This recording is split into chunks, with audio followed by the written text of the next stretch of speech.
ಚಿಕ್ಕಮಗಳೂರಿನ ಶೃಂಗೇರಿ ವಿಧಾನಸಭಾ ಕ್ಷೇತ್ರ ಅಂಚೆ ಮತಗಳ ಮರು ಎಣಿಕೆ ಮುಕ್ತಾಯವಾಗಿದೆ. ಅಂಚೆ ಮತಗಳನ್ನು ಪ್ಯಾಕ್ ಮಾಡಿ ಮತ್ತೆ ಮೂಲ ಸ್ಥಾನದಲ್ಲಿ ಇಡಲಾಗಿದೆ. ಅಂಚೆ ಮತಗಳ ಮರು ಎಣಿಕೆಯಲ್ಲಿ ಕಾಂಗ್ರೆಸ್ ಶಾಸಕ ರಾಜೇಗೌಡರಿಗೆ ಶಾಕ್ ಆಗಿದೆ. ರಾಜೇಗೌಡರು ಪಡೆದ ಮತಗಳಲ್ಲಿ ಈಗ 255 ಮತಗಳು ವ್ಯತ್ಯಾಸವಾಗಿದೆ. ಈ ಬಗ್ಗೆ ಮಾತನಾಡಿದ ಚುನಾವಣಾಧಿಕಾರಿ ಗೌರವ್ ಕುಮಾರ್, ಹೈಕೋರ್ಟ್ ತೀರ್ಪಿನ ಪ್ರಕಾರ ನಾವು ಮರು ಎಣಿಕೆ ಮಾಡಿದ್ದೇವೆ. ಇನ್ನು ರಾಜೇಗೌಡ ಮಾತನಾಡಿ ವೋಟ್ ಟ್ಯಾಂಪರಿಂಗ್ ಮಾಡಿದ್ದಾರೆ ಅಂತ ಆರೋಪಿಸಿದ್ದಾರೆ. ಇತ್ತ ಬಿಜೆಪಿ ಅಭ್ಯರ್ಥಿ ಜೀವರಾಜ್ ಮಾತನಾಡಿ, ಸೋಲಾದಾಗ ಟ್ಯಾಂಪರಿಂಗ್ ಆಗಿದೆ ಅನ್ನೋದು, ಗೆದ್ದಾಗ ಜನಾಭಿಪ್ರಾಯ ಅನ್ನೋದು ಕಾಂಗ್ರೆಸ್ ಚಾಳಿ ಅಂತ ಹೇಳಿದರು. 6 ಏಪ್ರಿಲ್ 2026ರಲ್ಲಿ ಒಂದು ತೀರ್ಪನ್ನು ಕೊಡುತ್ತೆ. ಆ ತೀರ್ಪಿನ ಪ್ರಕಾರ ನಮಗೆ ರೀವೆರಿಫಿಕೇಷನ್ ಮತ್ತು ರೀಕೌಂಟಿಂಗನ್ನು ಆದೇಶ ಮಾಡುತ್ತೆ. ಆ ಆದೇಶದಲ್ಲಿ ರೀವೆರಿಫಿಕೇಷನ್ ಹಾಗೂ ರೀಕೌಂಟಿಂಗನ್ನು ನಾವು ಮಾಡಿದ್ದೀವಿ.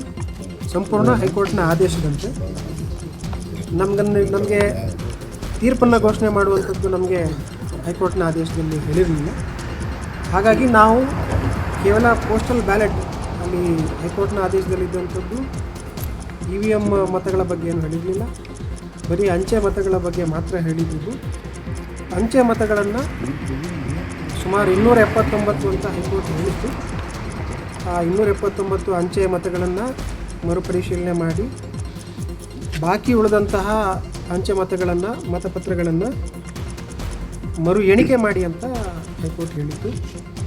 ಸೊ ಅದರಂತೆ ಇವತ್ತು ಸಂಪೂರ್ಣ ಪ್ರಕ್ರಿಯೆ ಇವತ್ತು ಮುಗಿಸಿದ್ವಿ. ಶೃಂಗೇರಿ ಮರು ಮತ ಎಣಿಕೆ ವಿಚಾರವಾಗಿ ತುಮಕೂರಲ್ಲಿ ಮಾತನಾಡಿದ ಬಿಜೆಪಿ ರಾಜ್ಯಾಧ್ಯಕ್ಷ ವಿಜೇಂದ್ರ, ಜೀವರಾಜ್ ಅವರು ಗೆಲುವು ಸಾಧಿಸಿದ್ದಾರೆಂದು ತಿಳಿಯಿತು. ಜೀವರಾಜ್ ನಮಗೆ ಶುಭ ಸುದ್ದಿ ಕೊಟ್ಟಿದ್ದಾರೆ. ಕಾಂಗ್ರೆಸ್ನವರು ಅಧಿಕಾರಿಗಳ ಮೇಲೆ ಒತ್ತಡ ಹೇರುವ ಕೆಲಸ ಮಾಡ್ತಾ ಇದ್ದಾರೆ. ಪರಾಭವಗೊಂಡ ಅಭ್ಯರ್ಥಿ ರಾಜೇಗೌಡ ಹೈಕೋರ್ಟ್ಗೆ ಹೋಗಲು ಕಾಲಾವಕಾಶ ಕೊಡಬೇಕು ಎಂಬ ಕುತಂತ್ರ ನಡೀತಾ ಇದೆ. ಜನರ ಆಶೀರ್ವಾದದಿಂದ ಗೆದ್ದಿರುವ ಜೀವರಾಜ್ ಅವರಿಗೆ ಅನ್ಯಾಯ ಆಗಿದೆ ಅಂತಂದ್ರು. ಇನ್ನು ಬೆಂಗಳೂರಲ್ಲಿ ಮಾತನಾಡಿದ ವಿಪಕ್ಷ ನಾಯಕ ಅಶೋಕ್, 52 ವೋಟ್ ಹೆಚ್ಚು ಬಿಜೆಪಿಗೆ ಬಂದಿದೆ ಅನ್ನೋದು ನನಗಿರುವ ಮಾಹಿತಿ.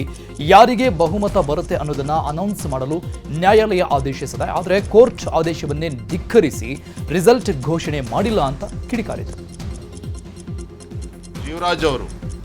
ನಮ್ಮ ಜೀವರಾಜ್ ಅಣ್ಣವರು 56 ಮತಗಳಿಂದ ಗೆದ್ದಿದ್ದಾರೆ ಅನ್ನುವ ಸಮಾಚಾರವನ್ನು, ಶುಭ ಸುದ್ದಿಯನ್ನು ಅವರು ಕೂಡ ನೀಡಿದ್ದಾರೆ. ಅದು ಎಲ್ಲೋ ಒಂದು ಕಡೆ ಕಾಂಗ್ರೆಸ್ ಅವರು ನಮಗೆ ಬರ್ತಾ ಇರ್ತಕ್ಕಂಥ ಮಾಹಿತಿ ಇಲ್ಲಿ ಅಧಿಕಾರಿಗಳ ಮೇಲೆ ಸಾಕಷ್ಟು ಒತ್ತಡವನ್ನು ಹಾಕುವಂಥ ಕೆಲಸ ಮಾಡ್ತಾ ಇದ್ದಾರೆ. ರಾಜೇಗೌಡರು ಹೈಕೋರ್ಟಿಗೆ ಹೋಗೋದಕ್ಕೆ ಅವ್ರಿಗೆ ಸಮಯವನ್ನು ಕೊಡಬೇಕು ಅನ್ನೋ ಒಂದು ಕುತಂತ್ರವು ಕೂಡ ನಡೀತಾ ಇದೆ ಅನ್ನೋದು ಕೂಡ ಕೇಳ್ತಾ ಇದ್ದೇವೆ. ಜೀವರಾಜ್ ಅವರು ರಿಸಲ್ಟ್ ಬಂದಿದೆ.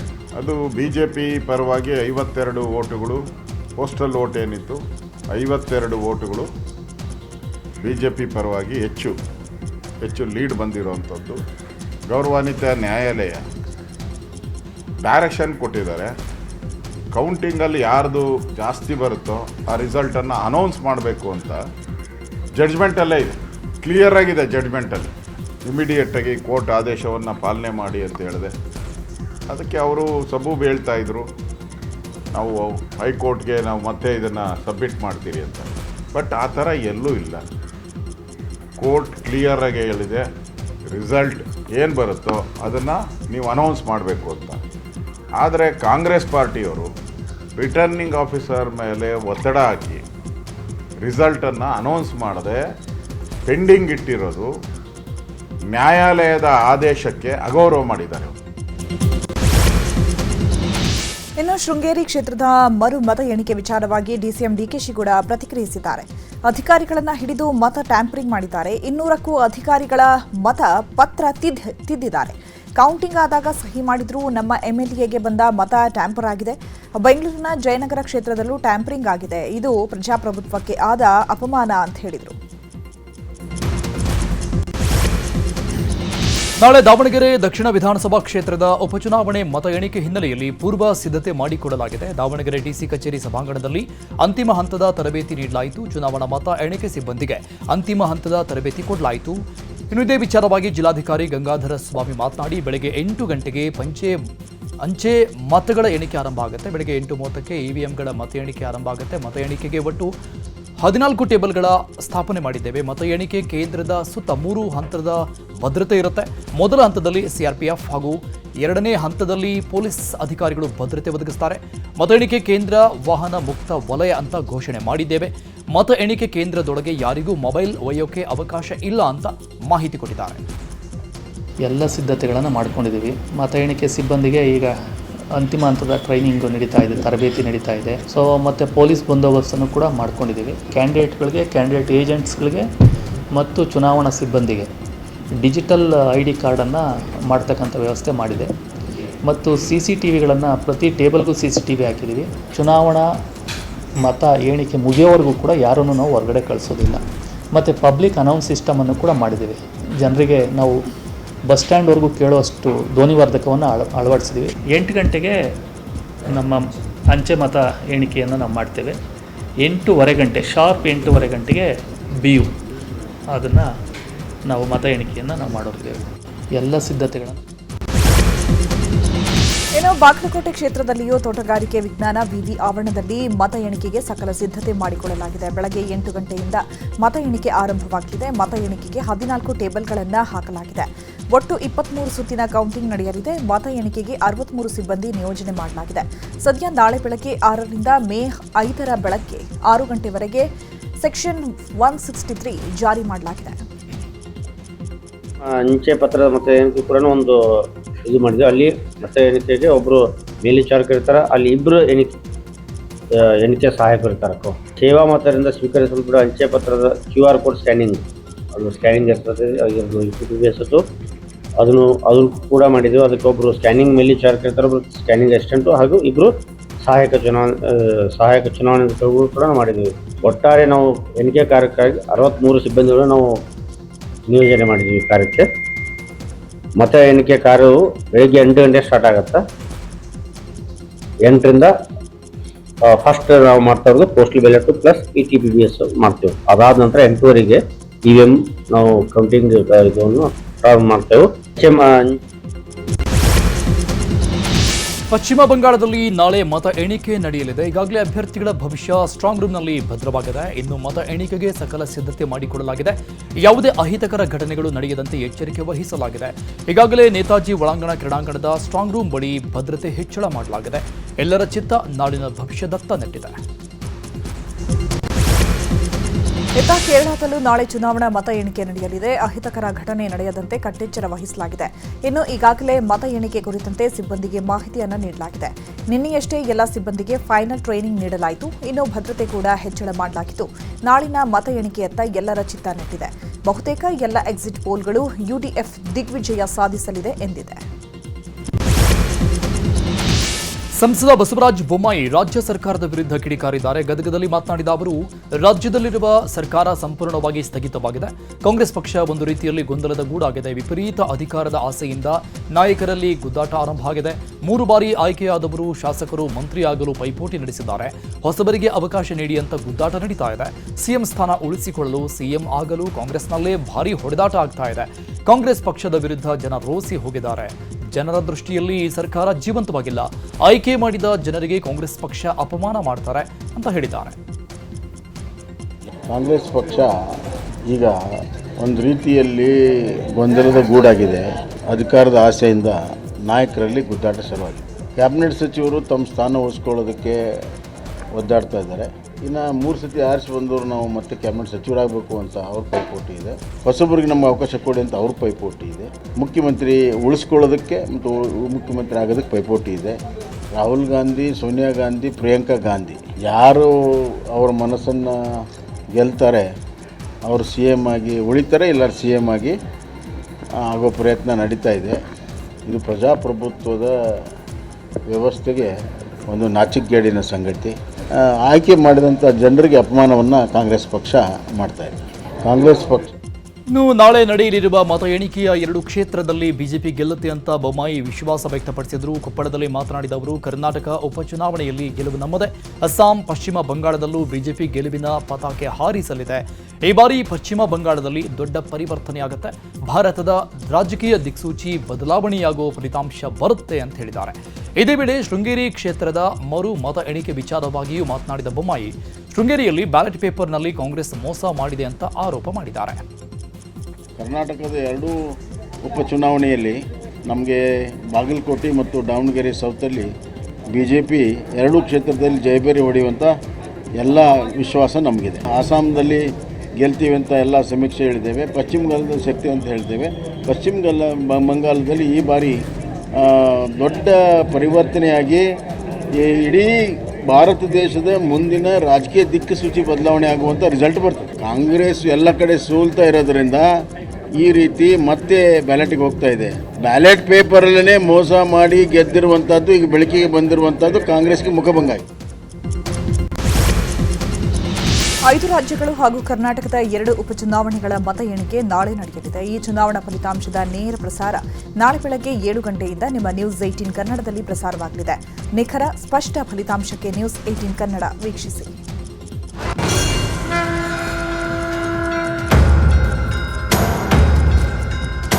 5 ರಾಜ್ಯಗಳ ಮತ ಎಣಿಕೆ, 2 ಉಪಚುನಾವಣೆಗಳು.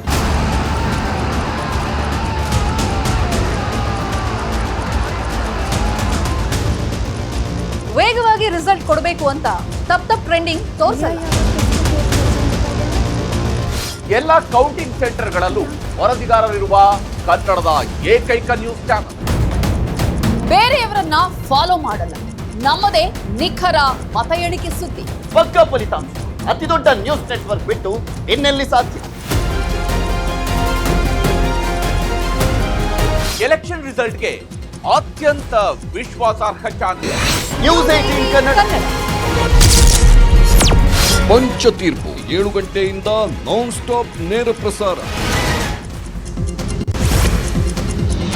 ಡಿಸಿಎಂ ಡಿಕೆ ಶಿವಕುಮಾರ್ ವಿಜಯನಗರ ಜಿಲ್ಲೆಗೆ ಭೇಟಿ ಕೊಟ್ಟಿದ್ದಾರೆ. ತುಂಗಭದ್ರಾ ಜಲಾಶಯಕ್ಕೆ ಹಾಕಲಾಗ್ತಾ ಇರುವ ಹೊಸ ಕ್ರಸ್ಟ್ ಗೇಟ್ ಕಾಮಗಾರಿಯ ಪ್ರಗತಿ ಪರಿಶೀಲನೆ ಮಾಡಿದರು. ಇನ್ನು ಡಿಸಿಎಂ ಆಗಮಿಸಿದ ವೇಳೆ ಕ್ರಸ್ಟ್ ಗೇಟ್ ಏರಿಸಿ ಡ್ಯಾಂ ಸಿಬ್ಬಂದಿ ಟ್ರಯಲ್ ಕೂಡ ತೋರಿಸಿದರು. ಇನ್ನು ಈ ಭೇಟಿ ವೇಳೆ ಡಿಸಿಎಂ ಡಿಕೆಶಿಗೆ ಸಚಿವರಾದ ಬಸವರಾಜು, ಶಿವರಾಜ ತಂಗಡಗಿ, ವಿಜಯನಗರ ಡಿಸಿ ಕವಿತಾ ಮನ್ನಿಕೇರಿ, ಕೊಪ್ಪಳ ಡಿಸಿ ಸುರೇಶ್ ಇಟ್ನಾಳ್ ಸೇರಿ ಹಲವು ಅಧಿಕಾರಿಗಳು ಸಾಥ್ ಕೊಟ್ಟರು. ಇದೇ ವೇಳೆ ಮಾತನಾಡಿದ ಡಿಸಿಎಂ ಡಿಕೆ ಶಿವಕುಮಾರ್, ತುಂಗಭದ್ರಾ ಜಲಾಶಯ 2.5 ಲಕ್ಷ ರೈತರ ಬದುಕಿನ ಜೀವನಾಡಿ. ಈ ಡ್ಯಾಂನ ಕ್ರಸ್ಟ್ ಗೇಟ್ ಕಾಮಗಾರಿ ಯಾವ ಸ್ಟೇಜ್ನಲ್ಲಿದೆ ಅಂತ ನೋಡೋಕೆ ಬಂದಿದೆ. ಮೇ 15ಕ್ಕೆ ಉದ್ಘಾಟನೆಗೆ ಸಾಧ್ಯನಾ ಅಂತ ಯೋಚನೆ ಇದೆ.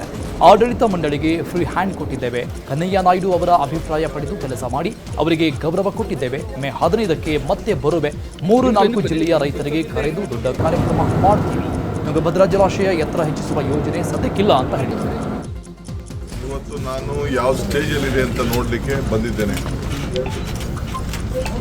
ಎಲ್ಲ ಗೇಟ್ಗಳು ಕೂಡ 33 ಗೇಟ್ಗಳು ಕೂಡ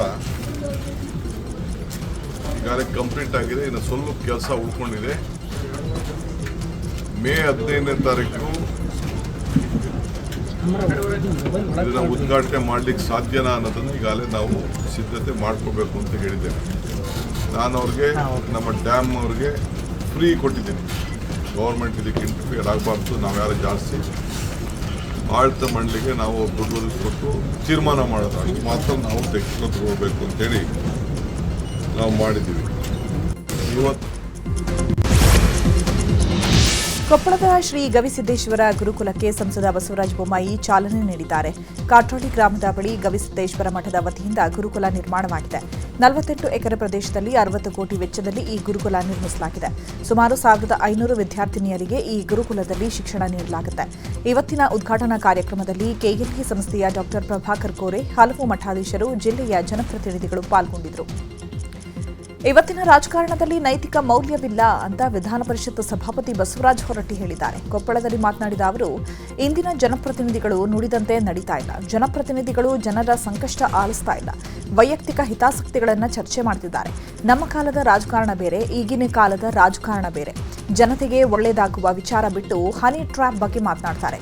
ಶಾಸಕರಿಗೆ ಒಳ್ಳೆಯ ವಿಚಾರ ಚರ್ಚೆಗೆ ತರಬೇತಿ ಕೊಟ್ಟರೂ ಪ್ರಯೋಜನವಾಗುವುದಿಲ್ಲ. ಮೇಲ್ಮನೆ ಅಂದ್ರೆ ಘನತೆ ಇರುವುದು. ಈಗ ಘನತೆ ಕಡಿಮೆಯಾಗಿದೆ.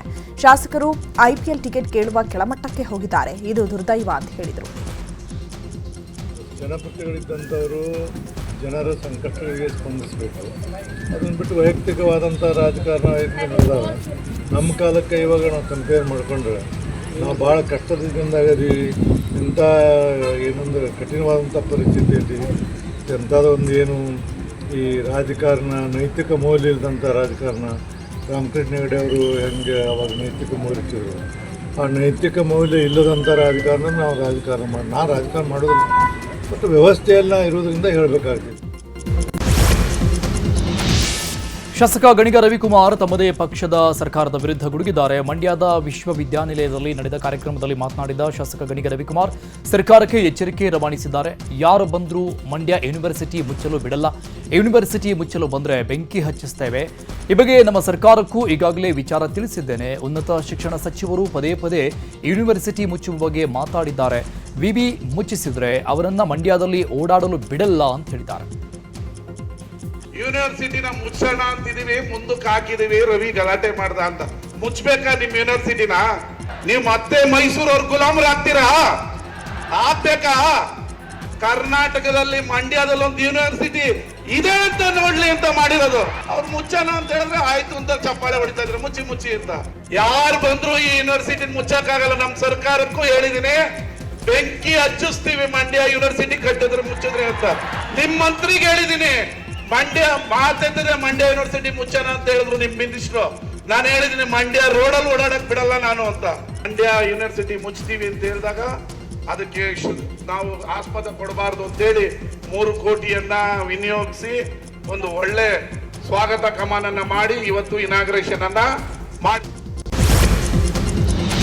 ತುಮಕೂರಿನ ಕ್ಯಾತ್ಸಂದ್ರ ಬಳಿ ಇರುವ ಸಿದ್ಧಗಂಗಾ ಮಠಕ್ಕೆ ಬಿಜೆಪಿ ರಾಜ್ಯಾಧ್ಯಕ್ಷ BY ವಿಜಯೇಂದ್ರ ಭೇಟಿ ನೀಡಿದ್ದಾರೆ. ಈ ವೇಳೆ ಸಿದ್ಧಗಂಗಾ ಮಠದಲ್ಲಿರುವ ಶಿವಕುಮಾರ ಶ್ರೀಗಳ ಗದ್ದುಗೆಗೆ ದರ್ಶನ ಪಡೆದು ವಿಶೇಷ ಪೂಜೆ ಸಲ್ಲಿಸಿದರು. BY ವಿಜಯೇಂದ್ರಗೆ ಶಾಸಕ ಜ್ಯೋತಿ ಗಣೇಶ್, ಮಾಜಿ ಶಾಸಕ ಪ್ರೀತಂ ಗೌಡ ಸೇರಿದಂತೆ ಹಲವರು ಸಾಥ್ ನೀಡಿದರು. ಗಂಡ ಬೇರೆಯವರ ಜೊತೆ ಹಸೆಮಣೆ ಏರ್ತಾ ಇದ್ದಾಗ ಮದುವೆ ಮನೆಗೆ ಮಹಿಳೆ ಬಂದು ಮದುವೆ ನಿಲ್ಲಿಸಿದ್ದಾಳೆ. ಈ ಘಟನೆ ದೊಡ್ಡಬಳ್ಳಾಪುರ ನಗರದ ಬಸವ ಭವನದಲ್ಲಿ ಇವತ್ತು ಬೆಳಗ್ಗೆ ನಡೆದಿದೆ. ಕುಮಾರ್ ಅನ್ನೋರು ಕಳೆದ 1 ವರ್ಷದ ಹಿಂದೆ ಕೇರಳ ಮೂಲದ ಮಹಿಳೆಯನ್ನ ಮದುವೆಯಾಗಿದ್ರು. ಈಗ ಮಹಿಳೆ 7 ತಿಂಗಳ ಗರ್ಭಿಣಿಯಾಗಿದ್ದಾರೆ. ಆದರೆ ಕುಮಾರ್ ಮನೆಯವರ ಒತ್ತಡಕ್ಕೆ ಮಣಿದು ಮತ್ತೊಬ್ಬಳ ಜೊತೆ ಮದುವೆ ಆಗಲು ಸಿದ್ಧನಾಗಿದ್ದ. ಈ ಬಗ್ಗೆ ಕುಮಾರ್ ತಡರಾತ್ರಿ ಮಹಿಳೆಗೆ ಕರೆ ಮಾಡಿ ಮದುವೆ ಮಾಡ್ತಾ ಇರುವ ಬಗ್ಗೆ ಹೇಳಿಕೊಂಡಿದ್ದಾರೆ. ಹೀಗಾಗಿ ತಡರಾತ್ರಿ ಮದುವೆ ವಿಚಾರ ತಿಳಿದ ಹೆಂಡತಿ ದೊಡ್ಡಬಳ್ಳಾಪುರ ನಗರ ಪೊಲೀಸರ ಸಹಾಯದಿಂದ ಕಲ್ಯಾಣ ಮಂಟಪಕ್ಕೆ ಬಂದು ಮದುವೆ ನಿಲ್ಲಿಸಿದ್ದಾರೆ. ಸದ್ಯ ವರನನ್ನ ಪೊಲೀಸ್ ಠಾಣೆಗೆ ಕರೆದುಕೊಂಡು ಬಂದು ಮೊದಲು ಮದುವೆಯಾಗಿದ್ದ ದಾಖಲೆಗಳ ಪರಿಶೀಲನೆ ನಡೆಸಿದ್ದಾರೆ. ಒಂದು ರಾತ್ರಿ ಪೂರ್ತಿ ಬೆತ್ತಲಾಗಿ ಪೂಜೆಗೆ ಕುಳಿತರೆ 30 ಲಕ್ಷ ರೂಪಾಯಿ ಕೊಡ್ತೀನಿ ಅಂತ ಯುವತಿಯೊಬ್ಬಳಿಗೆ ಯುವಕನೊಬ್ಬ ಆಫರ್ ಕೊಟ್ಟಿದ್ದಂತೆ. ಈ ಬಗ್ಗೆ ಯುವತಿ ಪೊಲೀಸ್ ಠಾಣೆ ಮೆಟ್ಟಿಲೇರಿದ್ದಾಳೆ. ಬೆಂಗಳೂರು ದಕ್ಷಿಣ ಜಿಲ್ಲೆಯ ದೊಡ್ಡ ಮಣ್ಣ ಗುಂಡಿಯಲ್ಲಿ ಯುವತಿಗೆ ಕಿರಣ್ ಎಂಬಾತ ಹಣದ ಆಫರ್ ಕೊಟ್ಟಿದ್ದಾನೆ. ದೇಹದಲ್ಲಿ ಮಚ್ಚೆ ಇದ್ರೆ ಪೂಜೆಗೆ ಕೂರಲು ಆಗಲ್ಲ, ನಿನ್ನ ದೇಹದಲ್ಲಿ ಮಚ್ಚೆ ಇಲ್ಲ, ನೀನು ಪೂಜೆಗೆ ಸೆಲೆಕ್ಟ್ ಆಗಿದ್ದಿ, ಬೆತ್ತಲಾಗಿ ಪೂಜೆಗೆ ಕುಳಿತುಕೋ ಅಂತ ಹಣದ ಆಫರ್ ಕೊಟ್ಟು ಟಾರ್ಚರ್ ಮಾಡ್ತಿದ್ದಾನಂತೆ ಅಂತ ರಾಮನಗರ ಮಹಿಳಾ ಪೊಲೀಸ್ ಠಾಣೆಗೆ ಯುವತಿ ದೂರು ಕೊಟ್ಟಿದ್ದಾಳೆ. ನಮ್ಮ ಮನೆ ಪಕ್ಕದವನೊಬ್ಬ ಕಿರಣ್ ಅಂತ ಅವನ ಹೆಸರು. ಅವ್ನು ನಾನು ಕಾಲ್ ಮಾಡಿಬಿಟ್ಟು 30 ಲಕ್ಷ ಕೊಡ್ತೀನಿ, 1 ನೈಟ್ ಬರಬೇಕು, ಪೂಜೆ ಕೂತ್ಕೋಬೇಕು, ನೀನು ರಿಟರ್ನ್ ಹೋಗ್ಬೇಕಾದ್ರೆ 30 ಲಕ್ಷ ಕೊಟ್ಟು ಕಳಿಸ್ತೀವಿ, ನಿನ್ನ ಬಾಡಿಲಿ ಒಂದು ಮಚ್ಚೆ ಇರಬಾರ್ದು, ಆಪ್ರೇಷನ್ ಆಗಿರೋ ಮಚ್ಚೆನೂ ಇರಬಾರ್ದು ಅಂತ ನಾನು ಕಾಲ್ ಮಾಡಿದ್ರು. ನಾನು ನಮ್ಮ ಅಮ್ಮನಿಗೆಲ್ಲ ತಿಳಿಸಿದ್ದೀನಿ. ಆಮೇಲೆ ನಮ್ಮ ಮಾವ ಕೇಳಿದ್ದಕ್ಕೆ ನಮ್ಮ ಹುಡುಗಿದು ಹಿಂಗೆ ಕೇಳಿದ್ದೀರಲ್ಲ ಬೆತ್ತಲೆ ಫೋಟೋ, ಹಂಗೆ ನಿಮ್ಮ ಹುಡುಗಿದು ಮಾಡಿ ಕಳಿಸ್ತೀರಾ ಅಂತ ಕೇಳಿದ್ದಕ್ಕೆ ಅವ್ರ ಅಕ್ಕ ಇಲ್ಲ ನನಗೆ ಬೆತ್ತಲೆ ಫೋಟೋ ಕೇಳ್ದ ಅಂದ್ಬಿಟ್ಟು ಟ್ಯಾಬ್ಲೆಟ್ ನುಂಗಿ ಸೂಸೈಡ್ ಮಾಡ್ಕೊಳ್ಳೋ ಥರ ಇದು ಮಾಡಿದ್ದಾರೆ ನಮ್ಮ ಮೇಲೆ. ಮತ್ತೆ ಆ ಕಿರಣ ನಾನು ನಮ್ಮೂರ್ನ ನಾನು ಒಂದು ವಿಚಾರ ಹೇಳ್ತೀನಿ, ಆ ವಿಚಾರ ಯಾರಿಗೂ ಹೇಳ್ಬೇಡ ನೀನು. ನೋಡಿ ನಿನಗೆ 30 ಲಕ್ಷ ಸಿಗ್ತದೆ, ನಿನ್ನ ಜೀವನ ಸೆಟ್ಲಾಗ್ತದೆ, ನಿನಗೆ ಯಾವ್ದಾರ ಮಚ್ಚೆ ಇದೆ ಅಂತ ಕೇಳೋಣ. ಇಲ್ಲ ಅಂದರೆ ಮುಖದಲ್ಲಿ ಯಾವ್ದಾರ ಗುಳ್ಳೆ ಪಳ್ಳೆ ಏನಾದಿದೆ ಇಲ್ಲ ಅಂತ ಹೇಳಿ. ಹಂಗಾದ್ರೆ ನಿಂದು ಬೇರೆ ಬಾಡಿ ಫೋಟೋ ಒಂದು ನಾನು ಕಳಿಸ್ಕೊಡು. ಅದು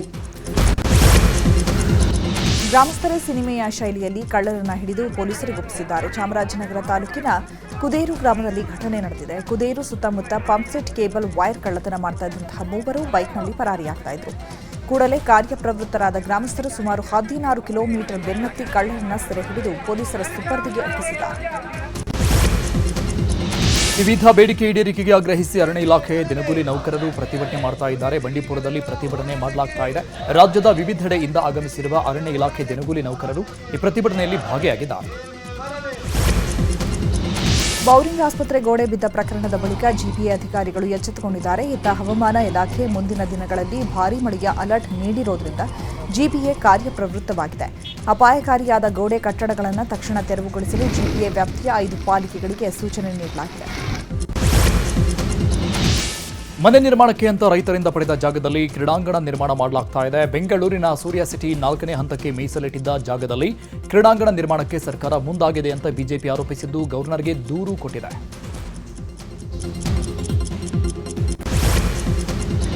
ಮೈಸೂರು ನಂಜನಗೂಡು ಮಾರ್ಗದಲ್ಲಿರುವ ಟೋಲ್ ಸಿಬ್ಬಂದಿ ಅಮಾನವೀಯವಾಗಿ ವರ್ತಿಸಿದ್ದಾರೆ ಅನ್ನೋ ಆರೋಪ ಕೇಳಿಬಂದಿದೆ. ಆಂಬ್ಯುಲೆನ್ಸ್ಗೆ ದಾರಿ ಮಾಡಿಕೊಡದೆ ನಿರ್ಲಕ್ಷ್ಯ ತೋರಿದ್ದಾರೆ ಅಂತ ಆರೋಪಿಸಲಾಗಿದೆ. ಬೆಂಗಳೂರಲ್ಲಿ ಪ್ರಥಮ ಬಾರಿಗೆ ರಾಜಧಾನಿ ಕುಣಿತ ಭಜನಾ ಸ್ಪರ್ಧೆ ಆಯೋಜನೆ ಮಾಡಲಾಗಿದೆ. ತುಳುಕೂಟ ಬೆಂಗಳೂರು ವತಿಯಿಂದ ರಾಜಧಾನಿ ಭಜನಾ ಕುಣಿತ ಸ್ಪರ್ಧೆ ನಡೆದಿದೆ. ಬೆಂಗಳೂರು ಸೇರಿ ರಾಜ್ಯದ ಅನೇಕ ಭಜನಾ ತಂಡಗಳಿಗೆ ಸ್ಪರ್ಧೆ ಏರ್ಪಾಡು ಮಾಡಲಾಗಿತ್ತು. ಚಿತ್ರದುರ್ಗದಲ್ಲಿ ಮಾಜಿ ಸಿಎಂ ಬಿಎಸ್ವೈ ಅಭಿಮಾನೋತ್ಸವ ನಡೆಯಲಿದೆ. ಈ ಹಿನ್ನೆಲೆ ಕಾರ್ಯಕ್ರಮ ಸ್ಥಳಕ್ಕೆ ಸಂಸದ ಬಿವೈ ರಾಘವೇಂದ್ರ ಭೇಟಿ ನೀಡಿ ವೇದಿಕೆ ನಿರ್ಮಾಣ ಕಾರ್ಯ ವೀಕ್ಷಿಸಿದ್ದಾರೆ. ಊಟದ ಕೌಂಟರ್, ಪಾರ್ಕಿಂಗ್ ಝೋನ್ ಕುರಿತು ಮಾಹಿತಿ ಪಡೆದಿದ್ದಾರೆ. ಬಿವೈ ರಾಘವೇಂದ್ರಗೆ ಮಾಜಿ ಸಚಿವ ಎಂಪಿ ರೇಣುಕಾಚಾರ್ಯ ಸಾಥ್ ನೀಡಿದರು. ಇದೇ ವೇಳೆ ದಾವಣಗೆರೆ, ಶಿವಮೊಗ್ಗ ಭಾಗದ ಹಲವು ಮುಖಂಡರು ಪಾಲ್ಗೊಂಡಿದ್ದರು.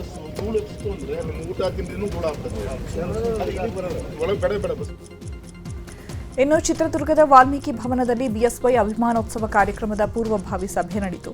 ಬಿಜೆಪಿ ರಾಜ್ಯಾಧ್ಯಕ್ಷ ಬಿವೈ ವಿಜಯೇಂದ್ರ ನೇತೃತ್ವದಲ್ಲಿ ನಡೆದ ಸಭೆಯಲ್ಲಿ ಪ್ರಮುಖ ನಾಯಕರು ಪಾಲ್ಗೊಂಡಿದ್ದರು. ಸಭೆಯಲ್ಲಿ ಚಿತ್ರದುರ್ಗ ಸಂಸದ ಗೋವಿಂದ ಕಾರಜೋಳ, ಮಾಜಿ ಶಾಸಕ ತಿಪ್ಪಾರೆಡ್ಡಿ, ಮಾಜಿ ಶಾಸಕ ಪ್ರೀತಂ ಗೌಡ ಸೇರಿದಂತೆ ಹಲವರು ಸಾಥ್ ನೀಡಿದರು.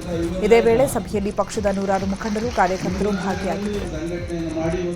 ಈ ಮಧ್ಯೆ ಚಿತ್ರದುರ್ಗದಲ್ಲಿ ಮಾತನಾಡಿದ ಬಿವೈ ವಿಜಯೇಂದ್ರ ಓಟ್ ಚೋರಿ ಹೆಸರಲ್ಲಿ ಕಾಂಗ್ರೆಸ್ ಅಪಪ್ರಚಾರ ಮಾಡಿದೆ ಅಂತ ವಾಗ್ದಾಳಿ ನಡೆಸಿದರು. ಓಟ್ ಚೋರಿ ಅಂತೇಳಿ ಜನರಿಗೆ ಕಿವಿಗೊಂಡ್ಬಿಡ್ಸಿ ಯಾವ ರೀತಿ ಅಕ್ರಮಗಳನ್ನ ನಡೆಸಿದ್ದಾರೆ ಅನ್ನೋದು ನಿನ್ನೆ ತಡರಾತ್ರಿಯಲ್ಲಿ ಯಾವ ರೀತಿ ಶೃಂಗೇರಿ ಫಲಿತಾಂಶ ವಾಪಸ್ಸು ಬಿಜೆಪಿ ಅಭ್ಯರ್ಥಿ ಗೆದ್ದಿದ್ದಾರೆ, ಜೀರಾಜ್ ಅವರು ಗೆದ್ದಿದ್ದಾರೆ, ಅದರಿಂದನೇ ಗೊತ್ತಾಗ್ತದೆ. ಇಂಥ ಕಾಂಗ್ರೆಸ್ ಇಷ್ಟು ನಾಲಾಯಕ್ಕಿದ್ದಾರೆ ಅಂತ ಹೇಳಿದ್ರೆ ಅವತ್ತು 3 ವರ್ಷದ ಕೆಳಗೆ ಇನ್ನೇನು ಕಾಂಗ್ರೆಸ್ ಪಕ್ಷ ಅಧಿಕಾರಕ್ಕೆ ಬಂದಿದೆ ಅಂತೇಳಿ ಗೊತ್ತಾದ ನಂತರದಲ್ಲಿ ಈ ರೀತಿ ಅಕ್ರಮಗಳನ್ನ ಮಾಡ್ತಿದ್ದಾರೆ. ಅಧಿಕಾರಿಗಳ ಮೇಲೆ ಒತ್ತಡವನ್ನ ಹೇರಿ ಪಾಪ ನ್ಯಾಯಯುತವಾಗಿ ಗೆದ್ದಂತ ಪಾಪ ಜೀವರಾಜ್ ಅವ್ರನ್ನ 3 ವರ್ಷಗಳ ಕಾಲ ಮಾಜಿ ಶಾಸಕರನ್ನ ಮಾಡಿರ್ತಕ್ಕಂಥದ್ದು ಇದೇ ಕಾಂಗ್ರೆಸ್ನವರು. ಇವತ್ತು ಜನರಿಗೆ ಉತ್ತರ ಕೊಡಬೇಕಾಗಿದೆ, ಕ್ಷಮೆ ಕೇಳಬೇಕಾಗ್ತದೆ ಶೃಂಗೇರಿ ಕ್ಷೇತ್ರ ಮತದಾರರ ಬಗ್ಗೆ. ಇವತ್ತು ಓಟ್ ಚೋರಿ ಅಂತ ಹೇಳ್ಕೊಂಡು ಜಗತ್ತಿನ ಮುಂದೆ ಇವರು ಬಂಡವಾಳ ಬಯಲಾಗಿದೆ, ದೇಶದ ಜನರ ಮುಂದೆ ಬಂಡವಾಳ ಆಗಿದೆ. ಓಟ್ ಚೋರಿ ಅಂತ ಹೇಳ್ಕೊಂಡು ಅಕ್ರಮ ಮಾಡ್ತಕ್ಕಂಥ ಅಪಕೀರ್ತಿ ಹೊತ್ತು ಕೀರ್ತಿ ಕಾಂಗ್ರೆಸ್ ಪಕ್ಷಕ್ಕೆ ಕೊಡ್ಬೇಕಾಗ್ತದೆ. ನೋಡಿ, ಶೃಂಗೇರಿ ಬಗ್ಗೆ ಮಾತಾಡ್ಲಿ ಡಿ ಕೆ ಶಿವಕುಮಾರ್ ಅವರು ಏನ್ ಹೇಳ್ತಾರೆ, ನನ್ನ ಹಾಗಾದ್ರೆ ಮತ ಎಣಿಕೆ ಆಗಿ ಯಾವ ರೀತಿ 52 ಮತಗಳಿಂದ ಜೀವರಾಜ್ ಅವರು ಗೆದ್ದಿದ್ದಾರೆ ಅಂತೇಳಿ ಈಗ ಅಧಿಕಾರಿಗಳು ಹೇಳ್ತಾ ಇದ್ದಾರಲ್ಲ, ಇದಕ್ಕೇನು ಉತ್ತರ ಕೊಡ್ತಾರೆ ಡಿ ಕೆ ಶಿವಕುಮಾರ್ ಅವರು? ಈ ರೀತಿ ಒಂದು ಪ್ರಜಾಪ್ರಭುತ್ವದ ಬಗ್ಗೆ ಗೌರವ ಇದ್ದಿದ್ದೆ ಆಗಿದ್ರೆ ಈ ರೀತಿ ಮಾತಾಡ್ತಿರ್ಲಿಲ್ಲ. ಈ ರೀತಿ ಪುಕ್ಷಟ ಮಾತಾಡೋದನ್ನ ಬಿಟ್ಟು ಜನರು ಕೊಟ್ಟಂತ ತೀರ್ಪನ್ನ ಗೌರವವಾಗಿ ಸ್ವೀಕಾರ ಮಾಡೋದನ್ನ ಅವ್ರು ಕಲ್ತ್ಕೋಬೇಕು ಕಾಂಗ್ರೆಸ್.